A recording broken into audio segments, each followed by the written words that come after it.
here in South Carolina. My first job was working in my dad's warehouse. I learned the value of working hard and the value of a dollar, the old-fashioned way. After graduating with a degree in engineering, I attended MUSC and married Heather, my medical school sweetheart. I proposed right here at the Sullivan's Island Lighthouse and was married in Somerville. I've spent my entire life serving people and solving problems. As a soccer coach, I taught the importance of teamwork. It never occurred to me I would need to tell anyone that boys could not play on the girls' team.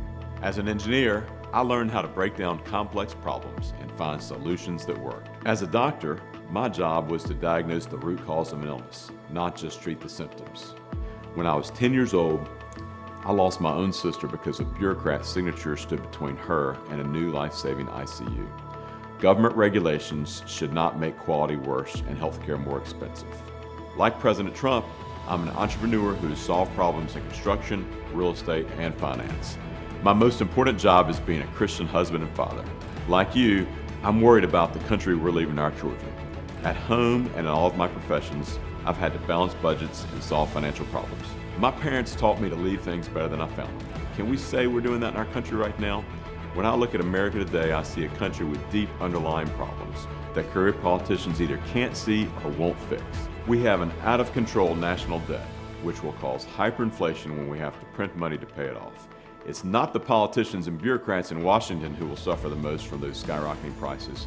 It's working families like us. We must stop our country from eroding from within by supporting law enforcement and protecting our children from woke DEI policies. But this is our century to lead. We need to balance our budget, support President Trump's plan to take on China, and unleash American innovation.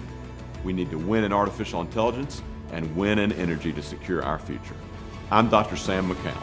I'm not running to be another voice in the choir. I'm running to get results. I'm an engineer, a doctor, an entrepreneur that has spent my life solving tough problems in the real world. And I'm running for Congress to help America solve the biggest ones yet.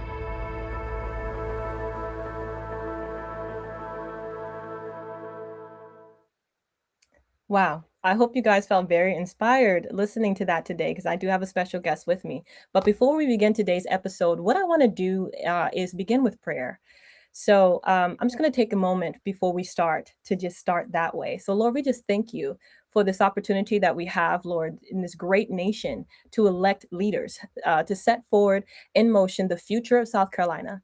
And Lord, I thank you for the guests that we have on our podcast episode today. I pray that you would fill him with strength and you would give him, God, wisdom and strategy, Lord. I also thank you, God, for this great nation, what you're doing, God, the many people that have turned to you, the many Bibles that have been sold, Lord, increase that we've seen, Lord, and revival taking place throughout our nation and just a returning of this nation to its foundation. I thank you so much, Father, that faith is being married to our love for our country. And Lord, we just pray that this continues. We pray for a great transformation that propels the kingdom of God in South Carolina, and that we would see that in our economics, in our education, in every system that we have in our great state and in our nation. In Jesus' name, amen. Right now, South Carolina is in a critical leadership season. And who we elect right now in terms of our congressman, our governor in different offices is very critical. And so what I want to do with some of these episodes that we have, especially as we have our elections coming up, is put in front of you people that'll be running for different candidates, or candidates that'll be running for different offices, excuse me. So today I do have a special guest, guys, with me. I'm super excited to have him on. His name is Dr. Sam McCown. And he is, as you can hear from the name, a doctor. He has such a repertoire in history. And I want to bring that to you as the voter, so you are informed about the different people that are running for different offices within the state. And as you, the voter, can make an informed decision about these candidates. As you know, I allow you guys to hop in the comment section, so feel free to do that. And I may just bring your question up during this live episode. And I do want to thank you all for being with me today. So Dr. Sam McCown, thank you so much for joining me. How are you today? Good. Thanks for having me. I'm glad to be here. Now, before hopping into this episode with me, you were at a barbecue. Is that correct? That's right. How was that? It was good. Ace Hardware in James Island. It does it a few times a year, just to pay customer appreciation day, and they do one every Memorial Day weekend. I think they do it 4th of July as well.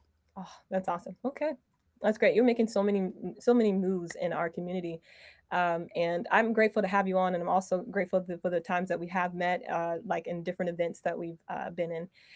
But as I took some time to prepare for this episode, I started to research a little bit about our history when it comes to how many. I just had a question in my mind. I wanted to know how many doctors have actually ran for higher office. And as I was searching and digging for this, just curious, what I found is very shocking. And I think will give us clear perspective, strong perspective as we get into this episode today. So, over the entire life of the Continental Congress, the growing body that commissioned George Washington, declared the independence from Great Britain, there were 343 delegates there, men that served as delegates. 31 of them were doctors. So nearly one, basically one in 10 of them were doctors. And these are physicians that weren't just sitting idly by, or they were actually helping build this nation from scratch. And so I thought this was very profound, considering that we have a doctor on today. And I wanted to ask you, knowing that history, knowing that fact, how does it feel knowing that if elected, you could be a part of that legacy as well? Well, that's a very interesting fact. I had not heard those numbers. There's certainly a lot fewer in Congress today, but I'd be Yes. honored to serve either way, but certainly honored to serve as a physician for South Carolina. I did a little research a few months ago and learned that the last time South Carolina had a physician in the House of Representatives represented was a little over 200 years ago. So Wow. I'll be the first doctor in the House for South Carolina for over 200 years. I would be honored to serve. Oh, wow. That's awesome. Okay, so tell us a little bit about yourself, your background, and how does politics play into that? Sure, sure. I'm going to give you a little extended version. So, first of all, my faith is important to me. I accepted Christ as an early age. I was blessed to have both my parents were Sunday school teachers. My mom was a school teacher from a big family of school teachers. And I accepted Christ personally as my Lord and Savior at a young age. When I was 10, I had a 14-year-old sister named Fran, and she was a healthy, active, loving older sister, very sweet. And she unexpectedly got sick one day and ended up in the hospital. There was her doctor wanted to put her in the ICU, but couldn't because it was full. And there had been a brand new ICU that had been waiting and waiting to be open. The only thing it was waiting on was approval from a government regulator. So he put Fran in a regular hospital bed, and she passed away. And we were told different things at the time, but years later, my dad told me that he felt like she died from allergic reaction to penicillin, that she would have survived if she had been in the ICU. Um, and later in life, I found the letter that my father wrote to his state representative, kind of telling him what happened and asking him to do anything he could to prevent something like that from happening again. So, for anyone that's listening and had a tragic loss like that, she was 14 years old, and it was just all of a sudden, it really, really does change your life. It produces a lot of stress on the family. It challenges your faith. My father's hair turned gray in a month, and Mm. and he really had very little interest in running his business anymore after that. But we stayed together as a family and all dealt with it in different ways. And Christ and our church was very supportive and a big part of recovering from that. But anyway, so later in life, that was one of the things at an early age helped me realize that government regulations, even with the very best intentions, can have catastrophic consequences.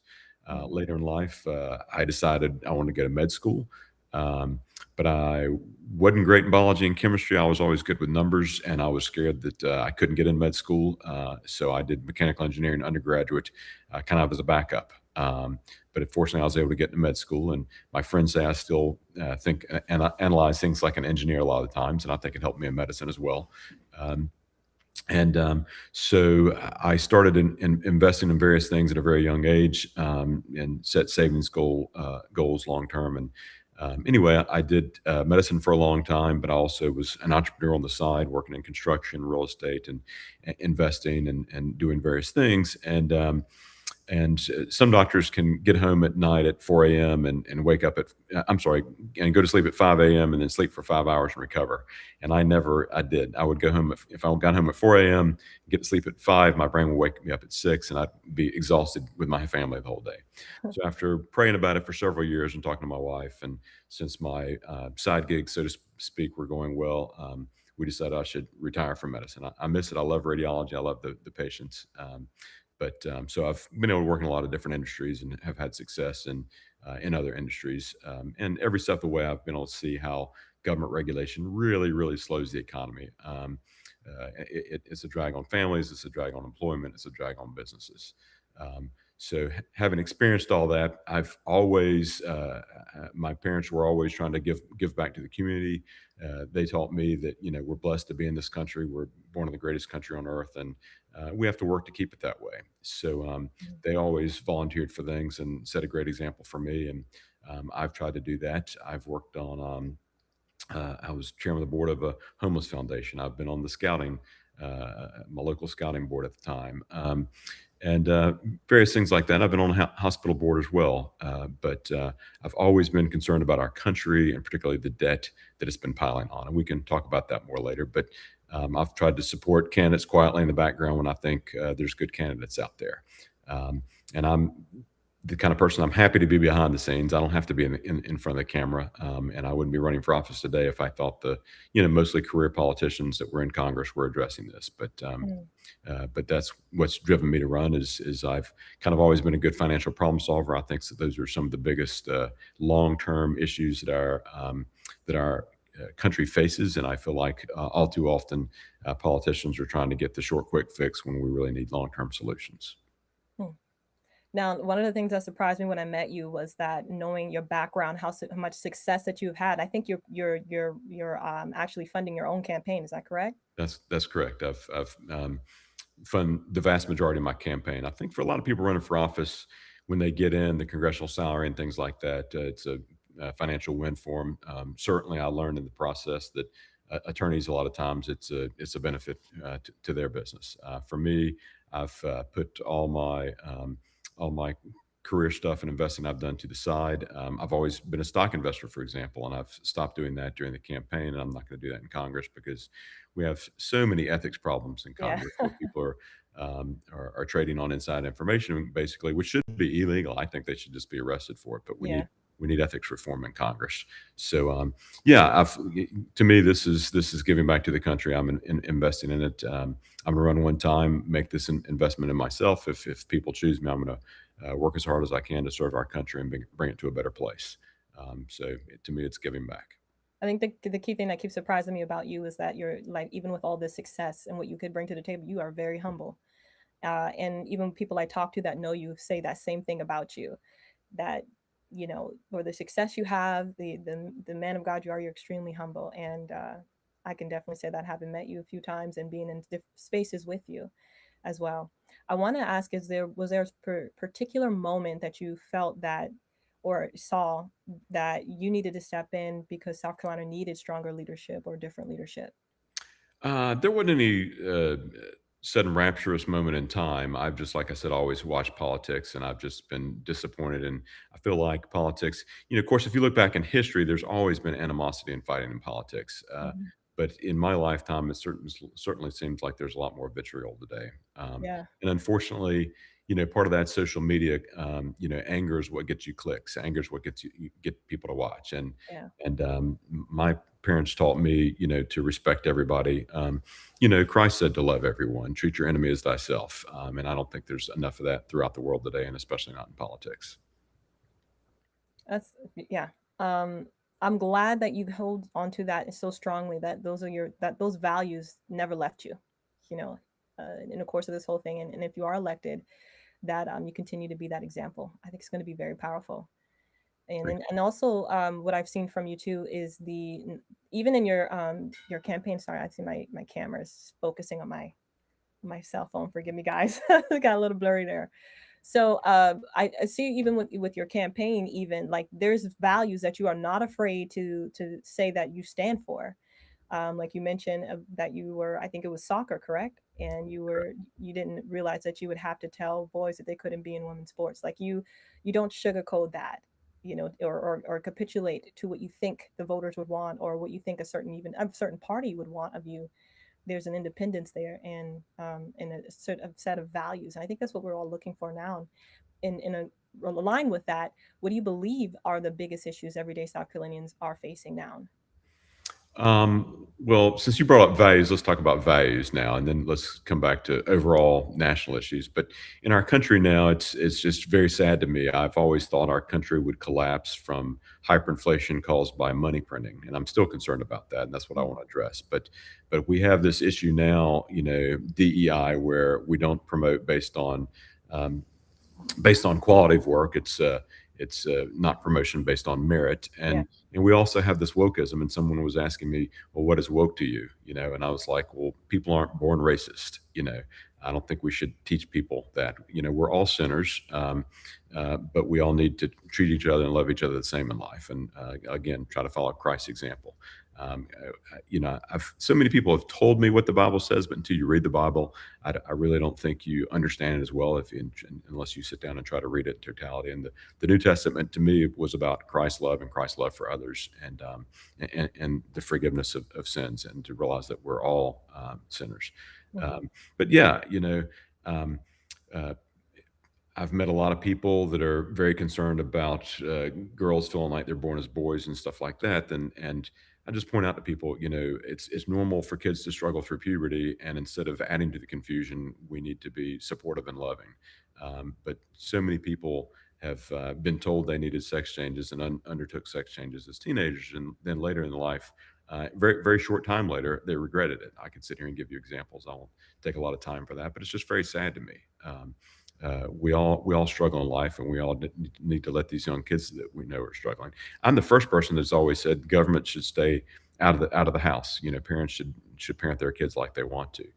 But when it comes to child mutilation and stuff like that, just like we don't let parents abuse children, I just don't think we should let people have sex changes as children. It's horrible, and it's cause disastrous effects.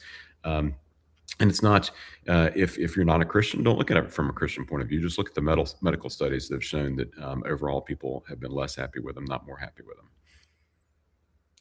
Now, I have a video from an interview that you and I did at the gubernatorial forum, if you remember that. And I asked you a specific question when it came to the medical field. I think we have that video. Am I correct? Yes, ma'am. Let's go ahead and put that up.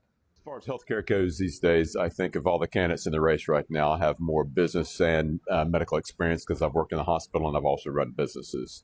And the American people have lost faith in the healthcare system. Obamacare has failed us. And we've got to I think some people think the solution is more government. I think the solution is less government. Dealing with regulations in healthcare is burdensome for doctors and for patients. As far as healthcare goes these days, I think. So here is my, I want to share with you my own personal experience, and then I'd love for you to elaborate or just share your expertise. So I took my daughter to the hospital, to her doctor, her pediatrician, and I didn't want her to get any shots. And the one question, of course, they asked was like, why? And they weren't pressuring me or anything. They just wanted to know why I didn't want to get any shots. And I was just, I respectfully, just told her that I didn't feel comfortable. I would like to know more information about the shots that you want to give her. I want to know, is there any mercury in her? Just can you give me that type of information, not just like what will prevent, if she gets this medicine, what it prevents. I just want to know everything like that, so I can be a parent, make informed decision. Because as we said, we've lost faith, because when we looked at COVID-19, there weren't as many. We could probably count on our hands. There are probably a handful of actual doctors that literally stood up and say, well, the research doesn't add up to what we're actually doing. And I think people lost faith. It's like, okay, we're supposed to trust you because you went to school, you have this knowledge. That's true. But we still have to, I would think we would want our doctors to also not just go along with it because it's I don't know why. Maybe it's convenient, or you feel that they can trust it, or that's what they've been taught.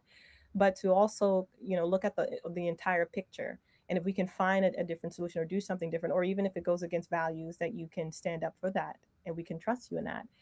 Or at the other end of that is, when we look at, for example, eczema. I shared, and I think my last podcast, how no, it was our subscriber meeting that we had. So we have an only subscriber meeting that we have with certain people that are experts or grassroots warriors in certain fields. And this was last week. I talked about my daughter having eczema, and that the funny thing was that I found the solution to that not by the drugs that the doctor gave me, but by a person who's it's like this mom and pop warehouse of a woman. She was a mom herself. Her son was struggling with eczema. The only thing they gave was just steroids. And so she did a ton of research and invented something that was organic and all like herbal. It had, oils in there, and it works. So a friend of mine who is like a guru in the health industry, she just loves like healthy stuff. Like she loves natural, healthy. And so she discovered this lady who was right here close to us. I think she's right off of Remont Road. Her warehouse is there.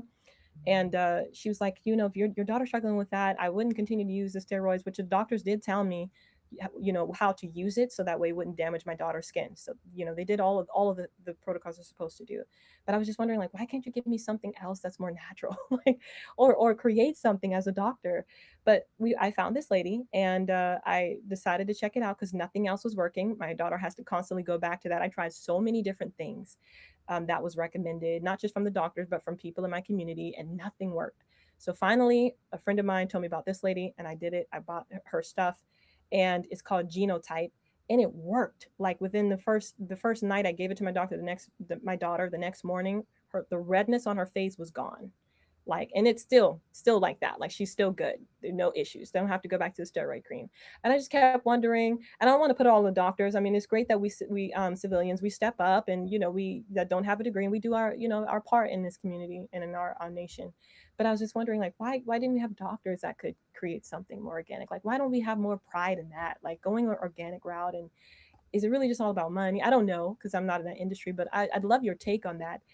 Because you mentioned that we have lost faith in our healthcare professionals because of the whole Dr. Fauci thing. All of that was kind of like a climax for us, I believe. And me too. Like I used to, my other two kids have shots. They've gotten all the shots.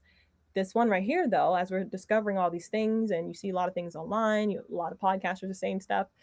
You're like, okay, maybe I need to do my own research now and look into the pros and cons of the medication myself, and then decide whether or not I wanted my daughter or my child to get this. So what are your thoughts on that?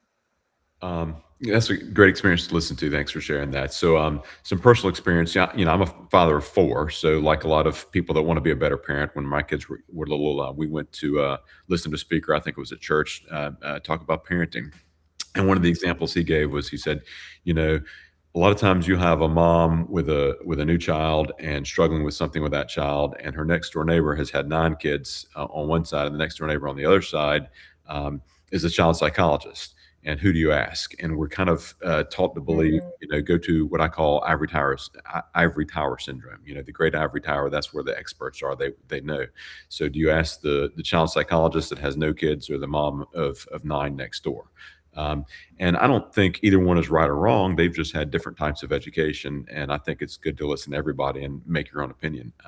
You can certainly learn a lot from academics and medicine and everything else that you will not learn from your maybe experienced next door neighbor. That might be my dad. We always called my dad a Reader's Digest doctor, because he had all this great knowledge of medicine, but he was an engineer, and he would tell us something that he read in Reader's Digest. So, to me, vaccines and the type of solutions you're talking about are similar in that regard. Some people think vaccines are harmful. Some people think they're not. My knowledge of them is 30 years old, and of course, I studied at the time. And we try to do what was right with our kids. One thing, when Fauci, I tried to give him the benefit of the doubt, but when he lost me was when he said that everybody that had had COVID, he did not count them as the vaccinated population, and said, if you've had COVID 2 months ago, you should go out and get the vaccine now, which just made no sense to me, because everything they teach you in med school is that the best immunity is natural immunity. mm, Um, and to go back to your example with eczema, which I know very little about, but I'll tell you, for example, I've had kidney stones. And if I'm going to give any advice to anybody in medicine, is to remember what causes your disease might not be the same as what causes someone else's disease. I've had a mm, few kidney stones in the past, but kidney stones, different thing calls them in different people. One person, a doctor told, a medical student told me, "Oh, well, my cousin had kidney stones. Stop drinking iced tea, and that fixed it. So you need to stop drinking iced tea." Like that was the solution for everything. And it's just not like that. So what works for you might not work for someone else. But if they have the similar symptoms, it's certainly worth trying. And I've heard it from patients over the years. I tried this from this doctor. It didn't work, and I went to this. My neighbor told me this, and it worked great. So I'm open to people listening and learning. Be careful what you do and who you're listening to.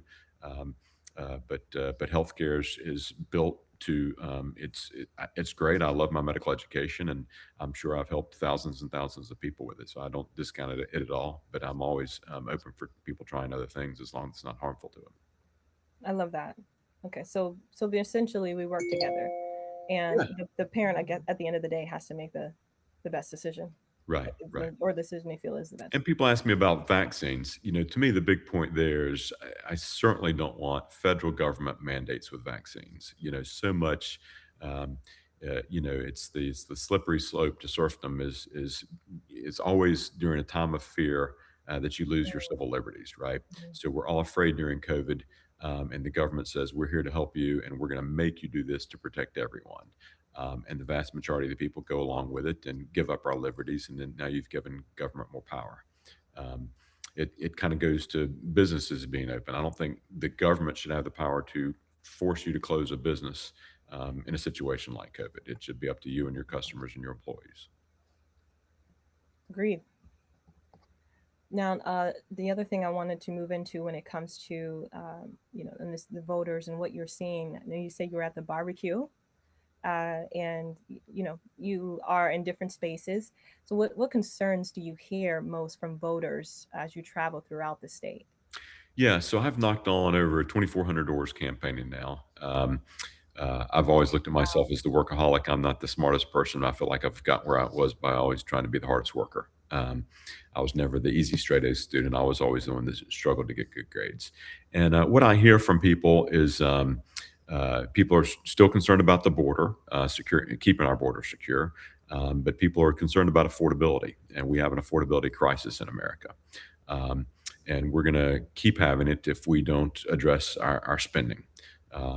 People have said forever we don't have a revenue problem, we have a spending problem, and we take in $5 trillion a year for the federal government.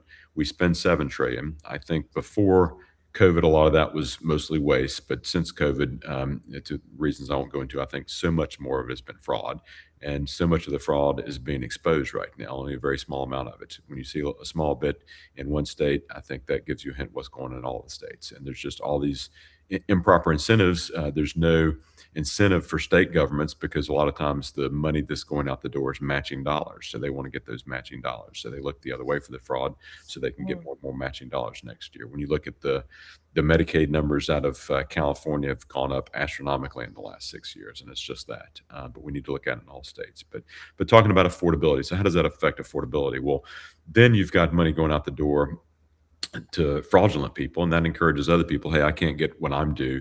The only people that are succeeding here are the people cheating the system. So it encourages people to cheat the system, and then there's less funds available for people that may need or deserve it. So we've got to get the fraud out of the system. Like I said, $7 trillion, and so much of that's fraud. And then if we don't, if you look back in history, it's happened over and over and over again throughout the world. It happened to the Romans, it happened to the Dutch, it happened to the Germans, where they get into wars that are more expensive than they expect they're going to be. But they have social programs, and as governments go on, they get more and more social programs. And someone said a long time ago that democracy will fail because people keep electing the politician that promises the most from the public treasury until the public treasury is exhausted. And that's what we're doing since we have the power to print money. We keep kicking the can down the road. You asked me what got me into politics, and that's this: if the politicians we had would actually address this problem, have to be willing to say no sometimes. But we've got to get the fraud out of the system and work towards a balanced budget. If Yeah. we don't, right now, to make up that $2 trillion a year, the federal government through the U.S. Treasury sells bonds. Bonds are a loan, so they take this money out on loan, and then people and businesses in other countries buy those bonds. But at some point, we're going to have so many bonds that we cannot buy them, and the component of the federal government, the Federal Reserve, is the only thing that has the power to print money. It creates money out of thin air electronically, and they have come in like they did in the financial crisis and during COVID and created money and bought bonds. And whenever they do that, it causes inflation. Anytime the supply of money goes up, it hurts everybody. And who does that hurt? the more poor you are, the fewer the assets you have, the more inflation hurts you. If you have a house and they print money, your house might go up in value. But if you're renting, your rent's going to go up, but you're not gaining anything from it because you don't own the home you're living in. So the more poor you are, the more it hurts you. Um, Mm. so that's what I hate to see, and I hate to see our government going the long term that way. And I tell everybody, I don't know who's worse: the Democrats that don't seem to care about the debt, or the Republicans that say they care about it and don't do anything about it. Mm. Wow. And would you say that this more aligns with like the establishment when you make that comment of for the Republicans? I hate to put labels on things because I know there's a lot of good people trying to get us going in the right direction. And Mhm. sometimes I think the votes they take are people don't realize why they're taking those votes necessarily. Um, it's like if you have a big spending bill in Congress, um, people are like, hey, why did this conservative vote for that? But uh, what happens in Congress is if you don't vote a certain way, is the bill going to get amended to go further to the left for bigger spending or further to the right with less spending? And a lot of times, I think representatives end up voting for something because they realize in the process, hey, if I don't vote for this, the replacement bill is going to be that much worse. Mm. But that's what I want to try to do, is go there and come up with solutions that work, that everybody can agree on, which sounds a lot easier, and it's easier said than done. Now, I remember that one thing that I consistently see Trump talk about when it comes to different bills that are being passed in the House or in Congress is the wanting to hold on to power. Does that make sense? Yeah. So, do you think that because I hear you mention, it's they don't necessarily know the entirety of the bill being pushed through, but then it's like this other end too where it's like it's more about your instead of being all about your constituents. Like for example, I like to mention Governor DeSantis, and I know you're running for Congress, but I love his stance because, for example, we talked about COVID, we talked about all these different things, and he literally stood against that at the time doing his own research like you mentioned, and then had to go against so much in order to do the right thing, and he went against the grain. But now we see that Florida is thriving. People want to move there, and it's doing pretty well. So I think from him, when I hear him, to me it doesn't seem like it's about power for him, or even it's literally about taking care of the constituents. He's more focused on that than he does care about his own image or whatever. For example, I cannot say that same thing when I watch AOC because and these are different people, but I'm saying that these are people in offices. When you look at leadership, which I think we suffer, for a lack of leadership, a lack of true leadership. And I mean, it's like it's not just necessarily about you or even about you looking good, but it's about you doing the work. And we saw that with Governor DeSantis. If you listen to his interview, he talks about every single issue he brings up. He talks about the research he did with people around him to come to the conclusion and the decisions that he made for Floridians.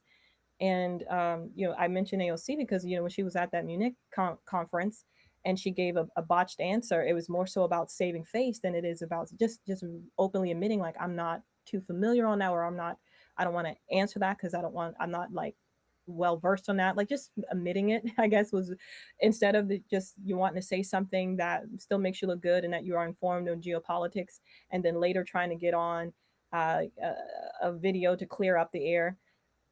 It's like, uh, it kind of gives, I'm not, you know, I'm going to save face. If Right. anything, I'm going to try to look good and like, and try to prove myself. And then that's at a cost, like what does that cost? What would you put on the line for that?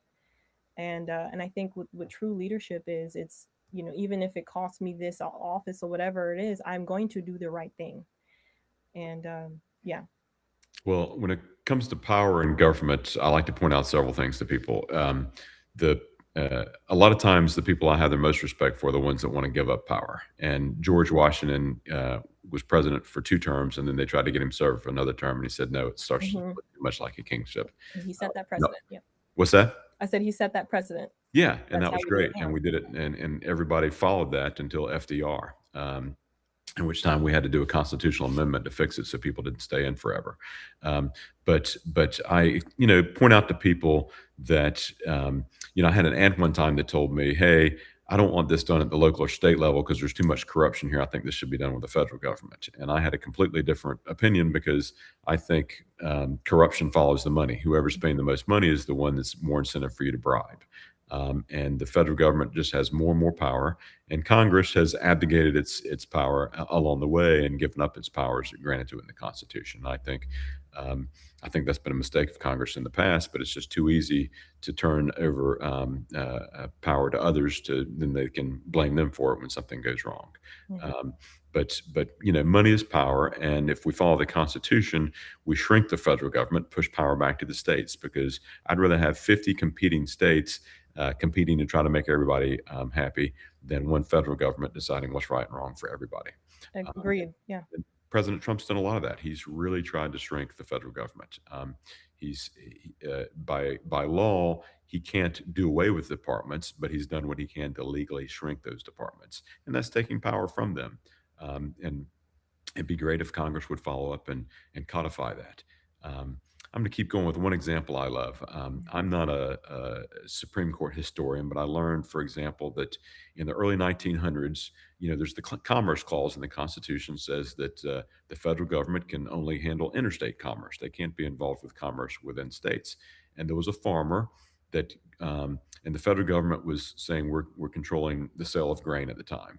And there was a farmer that grew extra grain more than he was allotted, and and he gave it only to his own farm animals. And they tried to tax him or fine him for it. And he said, "Look, the federal government has no purview in this because I didn't even sell it across state lines." And they said, "Yeah, but you used it for your own farm animals, and that kept you from buying it. And since grain is traded across state lines, therefore the federal government can tell you what you can and cannot do with it." And he lost the case, and that blew up in the Commerce Clause to let the federal government basically regulate everything. And I think that was a horrible case that I'd love to see reversed because the federal government's way too involved in our lives. Yeah.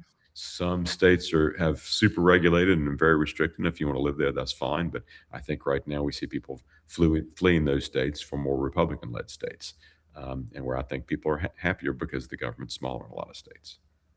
I do want to get into talking about these small businesses because I know that in your ad you talked about your father being a small businessman, and I know that then I can hear your story again of your sister, and I want to just say I'm sorry for what took place with her. Um, your father ran a small business. What do small business owners in the Low Country tell you is, I guess, their biggest obstacle right now, and what's your fix? I think the two big things are I hear it from not just businesses but households: taxation, taxation, taxation. Yeah. People talk about how they've worked hard all their life, and not only are they being taxed, particularly in retirement, but they the value of the money they have is worth less because of inflation. And what caused that inflation? Ultimately, it's money printing. I mean, short term, we have tariffs, which have caused prices to go up. I'll admit that. Um, but that is short term, and it's at the expense of trying to get critical minerals and such back in the United States. Yeah. If we're going to potentially be at war with China someday, we don't need to be buying our rare earth elements and technology from them. I always tell people um, that if I'm for free trade, but that has limits. You can't buy bullets from your enemy. And what are the bullets of Yeah. the future? Agreed. Technology, Yes. rare earth materials. You shouldn't be buying pharmaceuticals from China. We should not be buying agriculture from China. Those are the things we should be self-sufficient on, Yes. or being only buying from very, very friendly other countries. Agreed. And so what is your thoughts on how to fix that? Yeah, I'm sorry. I kind of got off topic, didn't I? You were asking me how to help people locally. Well, like I said, the inflation issue, the long term inflation issue, is money printing. So we've got to stop the fraud in government, and we need to continue Doge. A lot of the pushback on Doge was saying, well, they didn't have the authority to go into these government organizations and see the spending, which I think is baloney. I think they did have the authority to do it, but if that's being challenged, and we need to give them a legal framework so we can have a Department of Doge to go in and find the fraud and expose it. And I think you know public disclosure. It's our money that's being spent by the government, so we should know where it's being spent. And I think transparency is the best regulation. So many people want to regulate everything. I think transparency is the best. When people know about it, they're more likely to react to it. I've heard a lot of people say recently that artificial intelligence is going to help with that because it can look at large reams of data and give us summaries of it, so you can actually find the fraud better. So that's one of the hopeful things of it going forward. But so yes, to address affordability, let's just look at the short-term issues. Look at the long-term issue of the money printing and taxation. The way to get out of our debt crisis is to grow the economy, because it's all how Mm. much debt do you have related to your income, and your GDP is basically where the income for the country's coming from, your domestic product. So it's like if you make $50,000 a year and borrow 5,000, it might not be that catastrophic. But if you make $50,000 a year and borrow $45,000, you're in trouble. And right now,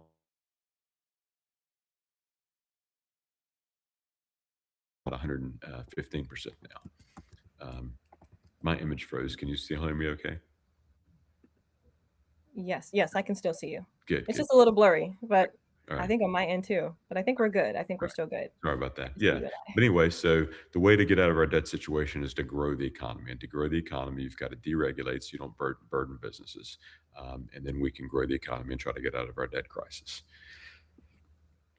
Now, I don't know if you are aware of, I'm going back to Florida because I'm just amazed at their economy. I'm amazed at what's happening there. So I'm kind of I'm listening to everything I can on Governor DeSantis because I want to learn. And I was just talking to my producer off air, and I was saying, as much as I talk about politics now, I'm very more well versed in what's happening nationally than I am locally, and I think I need to change that. And so, um, what I was referring to with Florida was there's an SB 484 bill that Governor DeSantis they are proposing. Do you know anything about that when it comes to the data centers? Help me out with that one. Give me the details. So basically, this is to allow, like you talked about, the growth of the economy, to allow these data centers to come in, but then they have to like fit the bill when it comes to their electricity and things like that. So it doesn't affect and their water, so it doesn't affect the everyday citizen. And so they want that expansion of these data centers to come in because that means more jobs, right? That's more money in the state. But then also we don't want that to affect our constituents, the people that live here. That's what they're worried about. And so this SB 484 bill basically says we want you to come into our state. We want you to build here if you want to. However, we don't want our electricity going up. We don't want those things to be affected necessarily. So this bill kind of proposes that. And what are your thoughts on something like that when we talk about growing this economy and um, expanding economically, but then also again we got to deal with what people are concerned about. Our electricity here in Charleston's already extremely high. So, but I personally, as a citizen, I'd want businesses to come here. I'd want more jobs to be created. I would want that, but I would say that would have to be regulated in some way, where it doesn't so that it doesn't affect the everyday citizen. What are your thoughts on that? Um, the great thing about free speech is we have free speech. The bad thing about free speech is it lets foreign actors come in and try to undermine things in the United States. And the Chinese have done a lot in our country to try to undermine, to try to fund ICE protesting. And they've tried to disperse bad information about AI because they want to lead in AI. And the other thing they've tried to do is, especially roughly 10 years ago or so, they wanted to push all the green energy stuff because they wanted them to have a cheap price of energy and us to have an expensive price of energy. So I'm Right. sorry to bring all these things No, together. this is great. This is good because we can look at England. We can look at evidence of exactly what you're saying. Right. Go ahead. So, so the Chinese have really been pushing behind the scenes, trying to convince American people that AI data centers are bad. But like anything else, there's a right way and a wrong way to do it, and there's pros and cons of things. And I know a lot of people, especially on social media, everything's just black and white. But this is what I like to point out. There's a lot to point out about data centers. First of all, the older ones used a lot of water, and they were pumping lots of water out of the aquifers, and maybe it's evaporated or pumped back in. Newer ones can use closed loop systems, which is what I think we should require them to do, so that the cooling, they fill them up one time with water, just like the radiator in your car, and you're not constantly putting water into it, so they don't use large volumes of water. The next is electrical cost. I like what President Trump has said is data centers need to, fund their own electricity, and they can't be taking them from homeowners because if they're a net drain on the system, then your electrical prices are going to go up. And each little community is a little different, but for example, if you, I think every community is different. But for example, if you take one and say, okay, you've got to make your own energy, then they put a gas turbine on site and they create energy. Well, they're running the data center 24 hours a day, but the data center doesn't run at peak energy use 24 hours a day. It might just run it at 1 hour a day, and the other 23 hours they're producing excess energy, which they're pumping back into the grid. So you have an increased supply of energy, not a decrease, and that's going to drive costs down. Similarly, I think people don't realize um, AI computer processing is measured in something called tokens. And just in the last 2 years, token costs have gone down from something like $30 a token to 9 cents a token. Well, why does that matter? What that means is the computer chips are getting that much more efficient. That token reflection is also a reflection of heat generation. So, whatever 30 divided by zero point zero 0.09 is, that, however 1,000% that is, that's how much less energy they require, and that's how much less cooling they require for the same bit of processing. So that's how free enterprise works. We're having competition between all the chip makers, and that's great. So we're going to get a lot more compute power out of less and less energy use and less cooling needs. So we've talked about energy. We've talked about conservation. I'm a Boy Scout. I'm an Eagle Scout. My three sons are. I think when I've met people, the people that really seem to understand the most about conservation are the hunters and fishers that love it so much. I think we're the best conservationists when you're listening and understanding things. Not to say other people aren't, but I'm just want to say I'm a conservationist. I love South Carolina. I was blessed to be born here, and I want to keep it beautiful. So the water use is important, like I said. And then the last issue that I hear about with data centers is sound. So they certainly need to be regulated to the point that you don't want to be in your neighborhood and someone next door sell 100 acres and a data center go up and now you have sound pollution all over. You don't want that. And then this goes back to people always think, do you allow them? Don't you allow them? But I think it shouldn't be a federal government thing. Again, I'm a states' rights person. And even with the state governments, I think they should say, okay, here's our big framework and let the local communities decide. So if a local community doesn't want it, that's what building codes are for. Some communities are going to want them, communities are going to not. But I don't think the federal government should decide for you. I think you should be able to decide locally. Love that. That's a Oh, mouthful.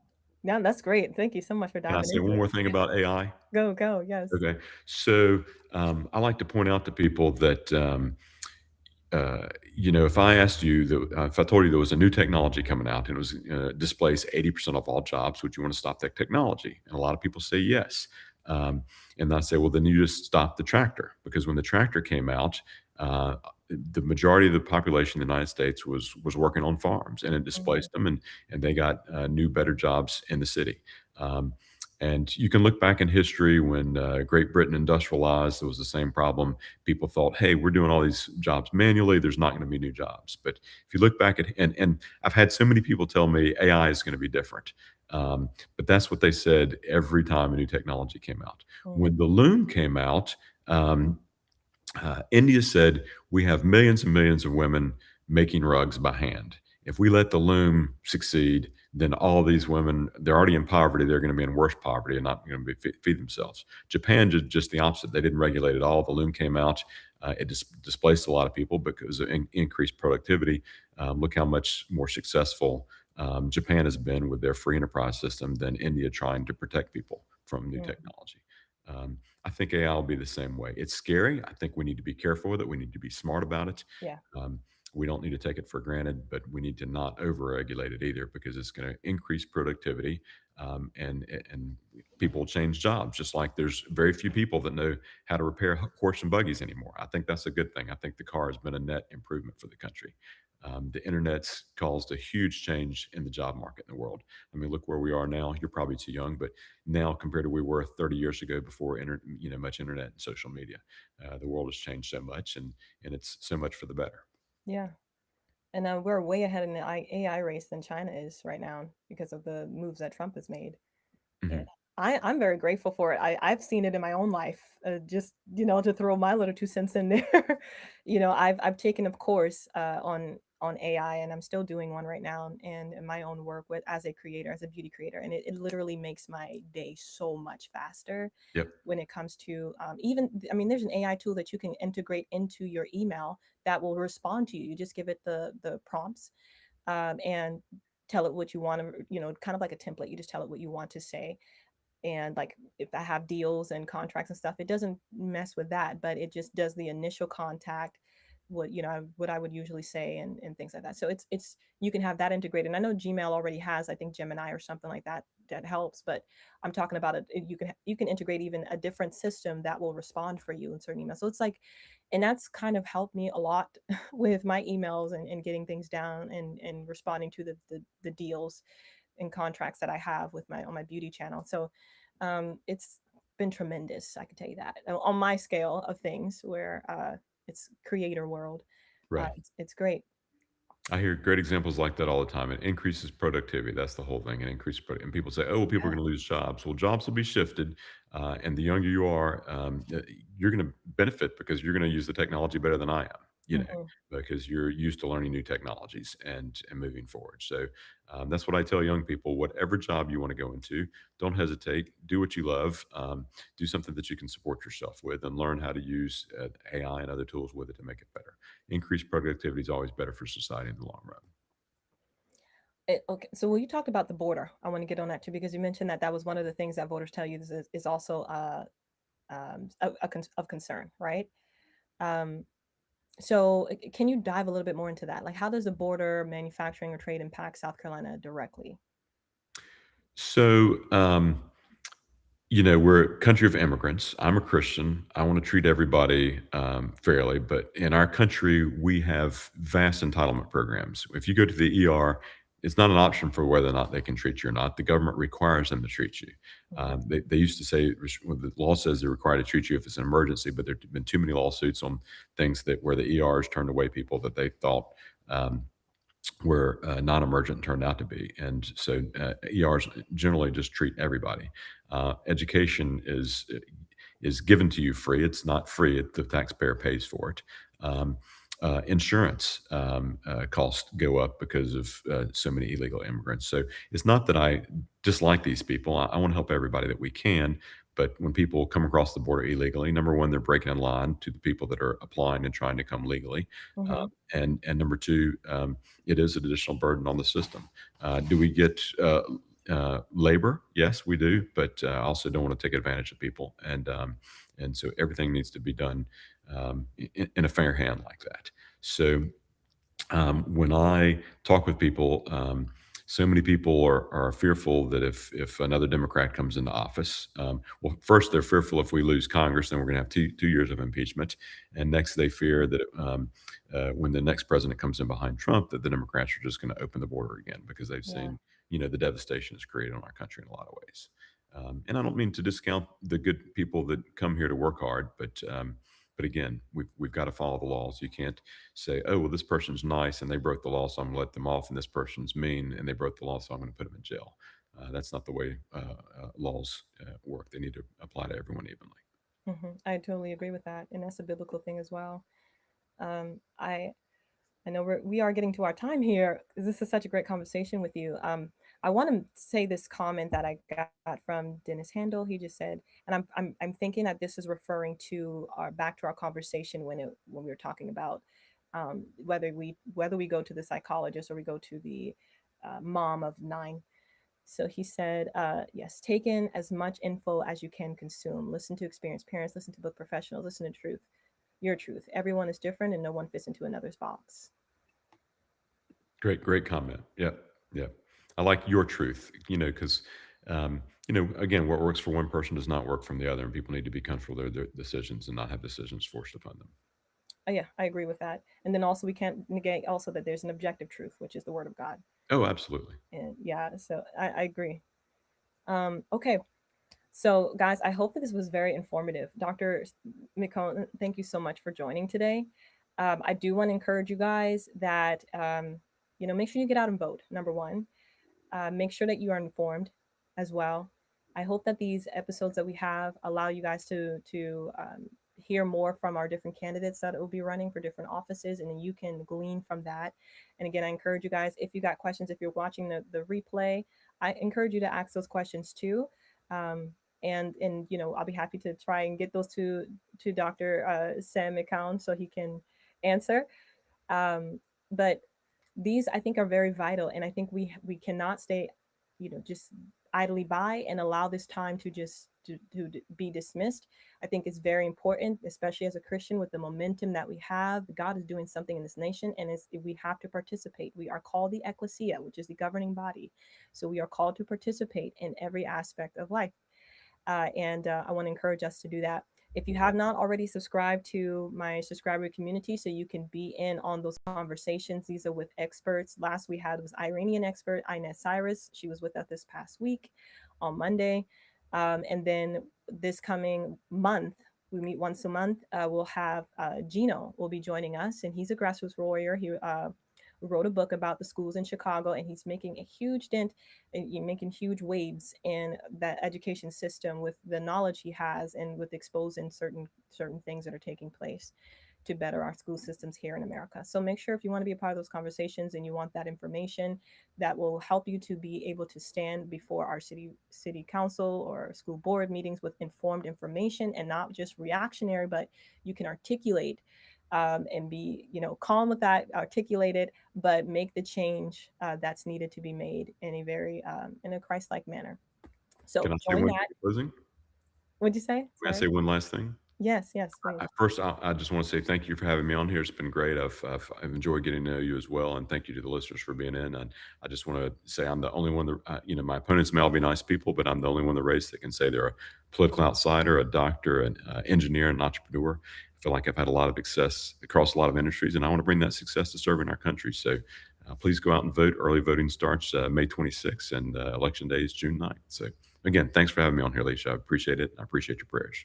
Yes, of course. Okay, guys, thank you so much. And yeah, Dr. McCown, thank you so much for being on. And I'm going to be praying for you. I think with the wide knowledge that you have, especially starting and being successful in multiple different businesses, is something essential to bring to the table. So I can't wait to see how this turns out. And I'm going to be praying for you. Guys, thank y'all again so much for joining. And I will see you all.